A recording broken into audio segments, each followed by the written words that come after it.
खुशामदीद, मेरा नाम है वकास इब्राना। मुझे देख पा रहे हैं मेरे यूट्यूब चैनल पर। सबसे पहले आपसे रिक्वेस्ट है कि चैनल को सब्सक्राइब कर लें।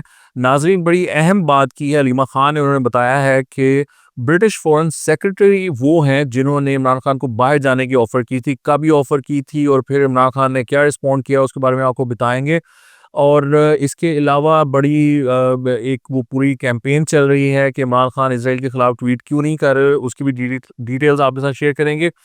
इसके अलावा अब पीपल्स पार्टी में और नून लीग में एक फटा चल रहा है, उसमें फैसल मीर साहब जो लाहौर के सदर हैं, पंजाब के या लाहौर के सदर हैं पीपल्स पार्टी के, उनका कहना है कि मरीम नवाज़ अपने चचा शहबाज शरीफ के खिलाफ साजिश कर रही हैं और चचा मिले हैं नवाज शरीफ को। उन्होंने बड़े भाई से रिक्वेस्ट की है कि मरीम की सुलह करवाएं पीपल्स पार्टी से, और मोहसिन नकवी को बुला लिया है जरदारी साहब ने कराची। वो भी डिटेल्स आपके साथ शेयर करेंगे कि वो क्यों बुलाया है और वो वहाँ क्या होने जा रहा है। सनम जावेद जान लेना चाहती हैं मरियम नवाज की।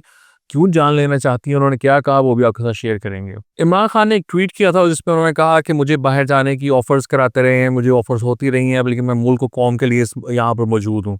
उसमें मोहसिन नकवी ने कहा कि भैया एक नाम बताएं जिसने आपको ये ऑफर कराई हो। उसके बाद प्रेशर बिल्ड हो रहा था जिसमें कि मिनिस्टर सैफ ने कहा कि अगर आपको नाम बता दिया तो आपको शर्मिंदगी होगी। आज हलीमा खान ने बताया है नाम वो हैं जी ब्रिटिश फॉरेन सेक्रेटरी। कहा है कि इन्होंने हमें ऑफर की थी और वो ऑफर की थी इमरान खान के अरेस्ट से पहले, यानी अगस्त में। आज से तकरीबन कह लें 2 साल पहले। तब इमरान खान को ये ऑफर कराई गई थी कि आप बाहर आ जाएं, ये मोस्ट प्रोबेबली इंग्लैंड आ जाएं। तो मामला ये है कि वो तो फिर काम नहीं हुआ, क्योंकि वो काम इस वजह से नहीं हुआ क्योंकि एस्टैब्लिशमेंट नहीं मानी। ज़ाहिर बात है ना, देखिए ब्रिटिश फॉरेन सेक्रेटरी कह रहा है कि आ जाओ, और इमरान खान पागल है, वो ना करेगा। वो तो ऑलरेडी मतलब आज भी देखें ना, वो जिस सिचुएशन में बैठा हुआ है, अगर वो बाहर बैठा होता है इंग्लैंड, तो उसने तो जिसको कहते हैं ना अन्नी डाली होनी थी, वो तो संभाला ही नहीं जाना था। तो Imran Khan wouldn't say no to that of course. लेकिन एस्टेब्लिशमेंट ने, ये हम आपको पहले भी एक्चुअली बता चुके हुए हैं कि वो फिर बैक एंड फोर्थ हुई थी इस मामले पर। जो ब्रिटिश एम्बेसडर हैं वो इमरान खान से भी शायद मिली थी। वो एस्टेब्लिशमेंट ने उनको कहा था कि जी ये 9 मई में कन्विक्टेड हैं या 9 मई के इनके ऊपर चार्जेस हैं, तो ये उसके लिए माफ़ी मांग लें और फिर हम इनको सऊदीया भेज सकते हैं, इंग्लैंड नहीं भेजेंगे। तो वो एस्टेब्लिशमेंट ने इनकार कर दिया था। अब जब ये हलीमा खान ये बात करती है कि ब्रिटिश ब्रिटिश फॉरेन सेक्रेटरी ने ये ऑफर की थी, तो उससे क्या फ़र्क पड़ता है? बात तो है ना कि एस्टेब्लिशमेंट में आपको किसने ऑफर की? जिसने छोड़ना है पाकिस्तान में वो तो एस्टेब्लिशमेंट है ना जी। तो एस्टेब्लिशमेंट में से आपको किसने ये ऑफर करी की, वो बताएं। अब वो नहीं है कोई बंदा। तो ये आप इस चीज़ का अंदाज़ा लगाएं कि आप लोगों को बताते रहे हैं कि जी आज ऑफर हो गई, निकल गए, जनरल मिला जाके इमरान को कहा आजा बाहर, इमरान तेरी मेहरबानी। वो हामिद मीर साहब कहते हैं कि इमरान खान जिस दिन चाहे जेल से निकल सकता है, यानी उसको कोई ऑफर्स हैं पर वो ऑफर्स मान नहीं रहा।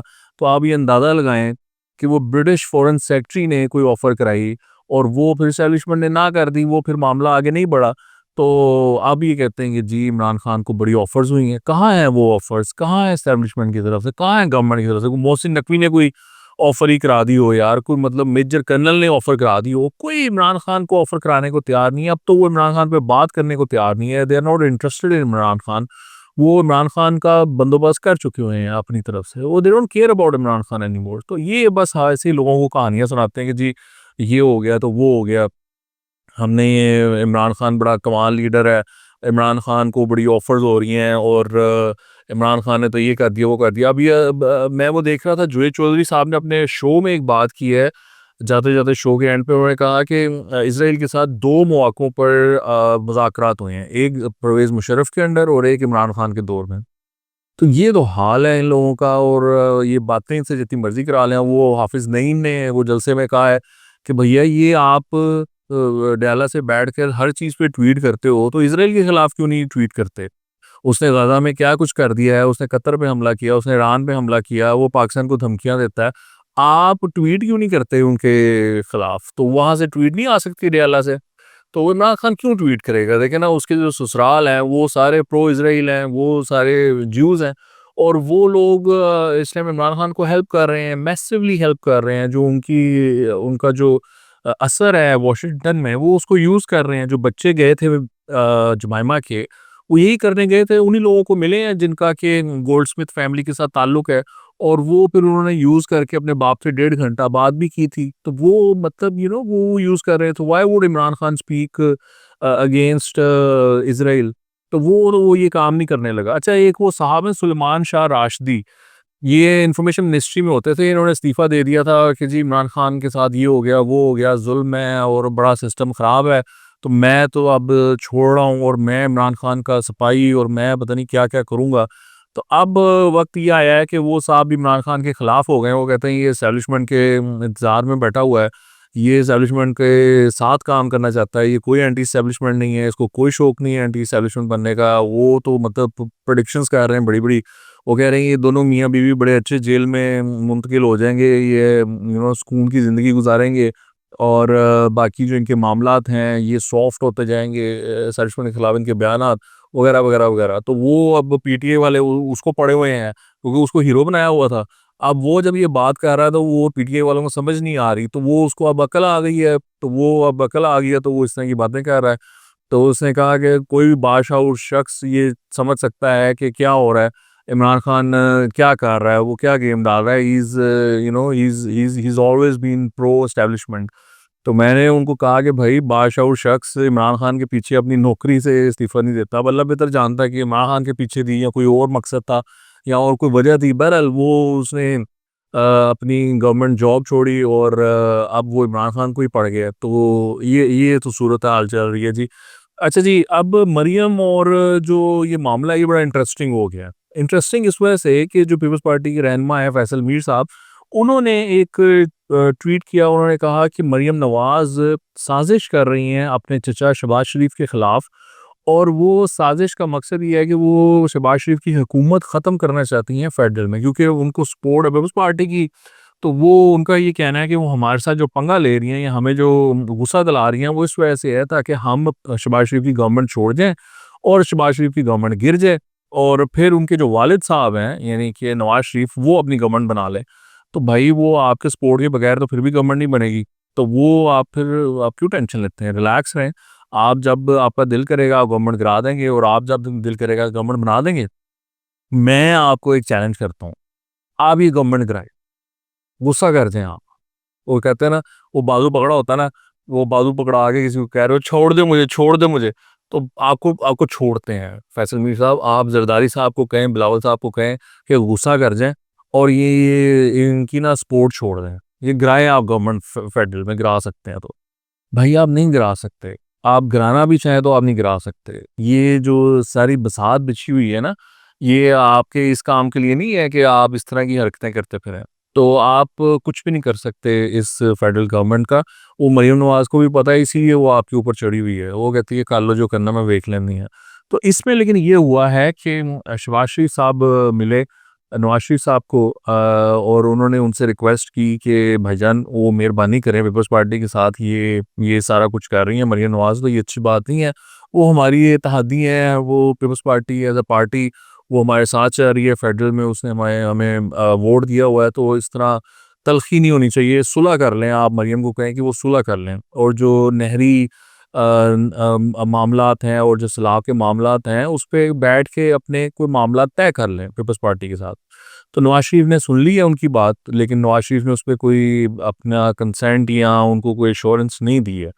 अब ये हुआ है कि ज़रदारी साहब ने कॉल पे बात की है मोहसिन नकवी साहब को और उनको तलब कर लिया है कराची, और यही जो इशू है मरियम नवाज़ और जो पीपल्स पार्टी का ओवरऑल है उसको डिस्कस करने के लिए और ये जानने के लिए कि ये क्या चाहते हैं और इनको क्या करना होगा और इसको किस तरह मैनेज करना है, क्योंकि मोहसिन नकवी को ज़रदारी साहब अपना बेटा कहते हैं।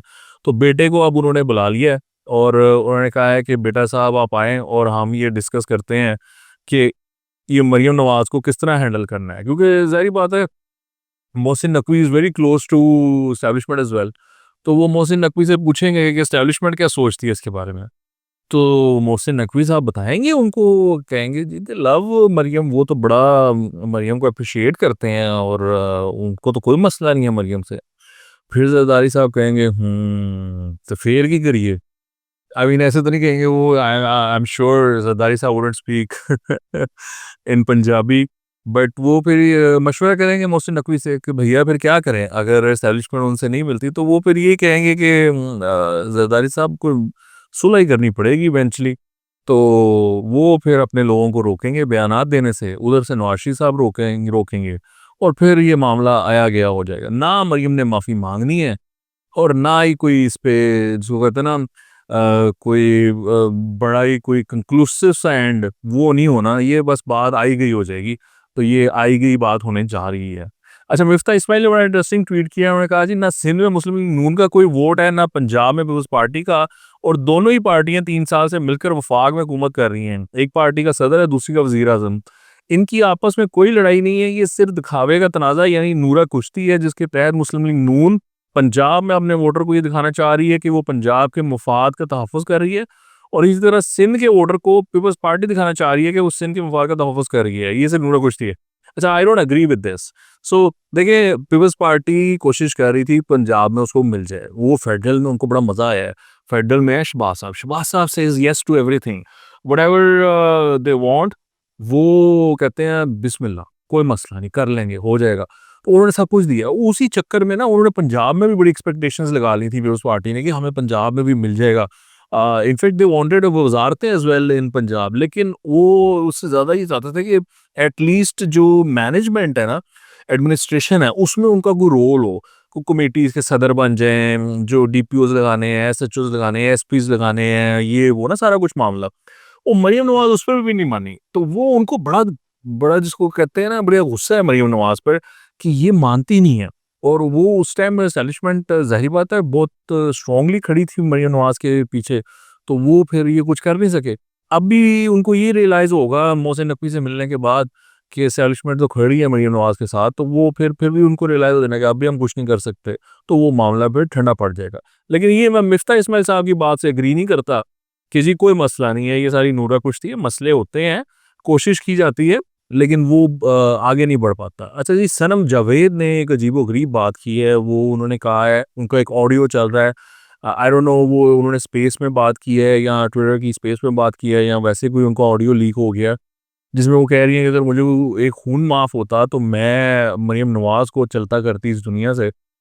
तो वो कहती है मुझे बड़ी नफ़रत है इससे, बड़ी बुरी लगती है मुझे।